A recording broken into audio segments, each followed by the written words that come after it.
कितना इंतजार किया मैंने इस वक्त का दुआ। आज मैं इतना खुश हूं तुम्हें बता भी नहीं सकता। काश कि हमेशा ऐसे ही रहे, अब कभी भी अलग ना हो। काश असलान। मैं अब तुम्हें कभी भी दुख नहीं पहुंचाऊंगा, तुमसे वादा करता हूं। उम्मीद है। आज से मेरी जिंदगी में तुम दोनों के अलावा किसी के लिए जगह नहीं। मैंने सबक सीख लिया, दुआ अच्छी तरह सीख लिया। देखेंगे। ये क्या बात हुई, कुछ तो बोलो ना।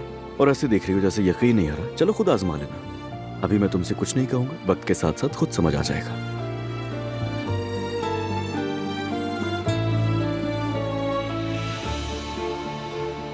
अब मैं उठती हूँ और तुम्हारे लिए अच्छा सा नाश्ता बना कर लाती हूँ।